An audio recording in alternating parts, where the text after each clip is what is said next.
दिया लगाओ और मंदिर में जब दीप प्रज्वलित करो,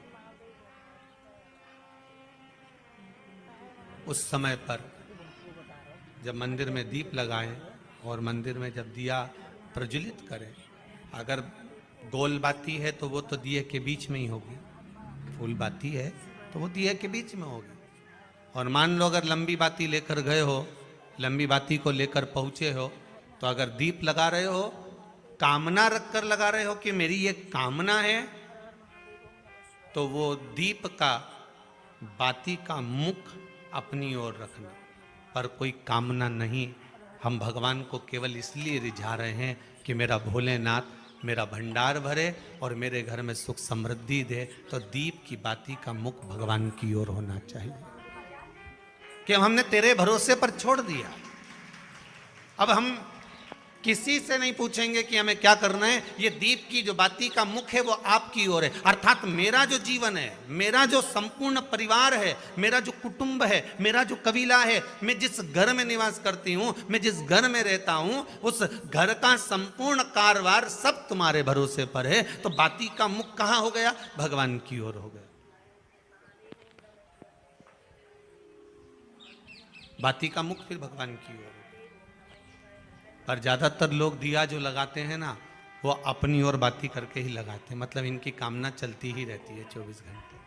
कुछ कुछ कामनाएं इनकी जागरूक रहती है, इनकी कामनाएं निरंतर रहती है। पर उस बाती में जब आप अपना संपूर्ण परिवार, संपूर्ण अपने परिवार का दुकान हो, धंधा हो, व्यापार हो, व्यवसाय हो, चाहे आप जितना भी कार्य कर रहे हो, फैक्ट्रियां चला रहे हो, वो सब अपने भगवान के भरोसे पर दे दिया, भगवान की ओर दे दिया। तो इसका मतलब ये नहीं है कि बाती का मुख भगवान की ओर हो तो तुम भगवान के बिल्कुल करीब में ही बाती का मुख कर लगा दो और भगवान को मालूम पड़े चोट लग जाए, ऐसा भी नहीं।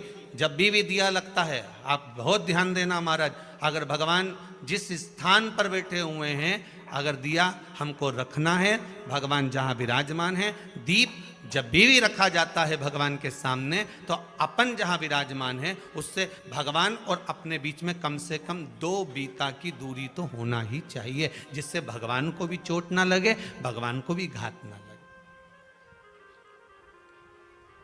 तुलसी महारानी को जो दिया लगाया जाता है वो तुलसा महारानी से दूर लगाना चाहिए। तुलसी के क्यारे में दीप लगाने का प्रमाण नहीं है कि तुम तुलसी के क्यारे के अंदर दिया लगाओ। पहले तो ऐसा नियम था कि तुलसी का जो क्यारा बनता था उसमें एक नीचे अलग से दिया रखने की जगह बनती थी, तो उसमें दिया रख दिया जाता था। आज के जमाने में इतनी जगह ही नहीं कि वह में रखो, तो लोग वो कुंडा में धर के आ जाए। अब वो कुंडी में रख के आए, मालूम पड़े तुलसी महारानी का पत्ता मुरझा जाता है, तुलसा महारानी भी ऐसी मूर्छित हो जाती है, तुलसा महारानी भी चारों तरफ से वो दिए की लो से जल जाती है। ऐसा दीप लगाने का कोई फायदा नहीं,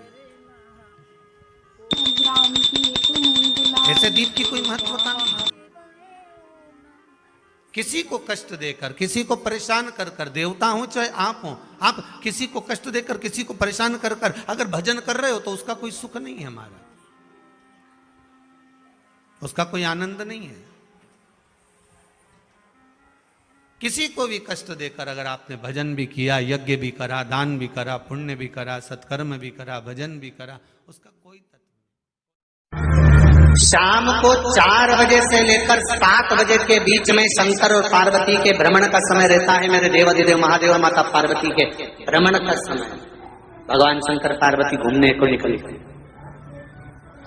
इसलिए हमारा सनातन धर्म कहता है शाम के समय पर माताओं को झाड़ू नहीं लगाना चाहिए, शाम के समय पर माताओं को चूड़ी बिछिया नहीं बदलना चाहिए, शाम के समय पर माताओं को मांग में सिंदूरा नहीं भरना चाहिए, शाम के समय पर माताओं को बाल नहीं बांधना चाहिए, शाम के समय पर माताओं को चौखट पर नहीं बैठना चाहिए। उसका कारण क्या है? क्योंकि पार्वती जी ने भगवान भोलेनाथ जी से कहा था कि तुम मुझे रोज शाम के समय प्रदोष काल में भ्रमण के लिए लेकर जाते हो, मेरे लिए आज्ञा क्या है? शंकर भगवान ने कहा सुनो पार्वती, मंदिर के अंदर नंदी रहता है, जाने वाला यात्री जब मंदिर में मेरा दर्शन करने आता है तो नंदी के कान में कहकर जाता है कि शिव जी को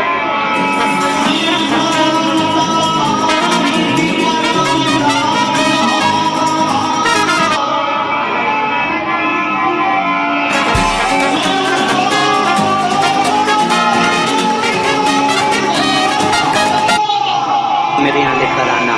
मैं नंदी के अनुसार उनके घर जाता हूँ। मेरा काम है उनका कल्याण करना और तेरा काम है उनके घर की नारी को अखंड सौभाग्यवती का वर प्रदान करना, ये तेरा काम। तब पार्वती माता ने कहा अखंड सौभाग्यवती होने का वर मैं तो दे दूंगी, पर उस समय पर माताएं चूड़ी बदल रही होगी और हाथ से चूड़ी निकाल रही होगी तो मैं वर कैसे दे सकती हूँ? मांग भर रही होगी तो मैं वर कैसे दे सकती हूँ? उस समय पर चूड़ी बिछिया बदला जा रहा होगा तो मैं वर कैसे दे सकती हूँ? उस समय पर झाड़ू लग रही होगी तो मैं लक्ष्मी को वहां कैसे भेज सकती हूँ? आप बताओ। तो शंकर भगवान ने कहा प्रदोष का समय एक ऐसा समय होता है, शाम का समय ऐसा होता है जिस समय पर केवल शंकर और पार्वती की आराधना का समय होता है। हम तो कई लोगों से कहते हैं अगर आपके यहाँ संपदा नहीं आ रही है, बहुत मेहनत कर रहे हो, फल नहीं मिल रहा, कहीं नौकरी, कहीं सर्विस या कहीं व्यापार या व्यवसाय में कहीं तकलीफ आ रही है, हम सबसे कहते हैं शाम का समय पकड़ लो, शंकर जी के मंदिर में दिया लगाना प्रारंभ करो। शिव मंदिर में अगर दिया नहीं लगा रहे हो तो बेलपत्री के पेड़ के नीचे दिया लगा। बेलपत्री और शंकर जी के मंदिर में दिया नहीं लगा रहा तो शंकर जी के मंदिर के बाहर चौखट पर दिया लगा। इतना भी नहीं कर सकते तो अपने घर के बाहर अपने द्वार पर दिया लगा दो और शंकर जी के नाम का श्री शिवाय नमस्तुभ्यम बोलकर शंकर भगवान को याद कर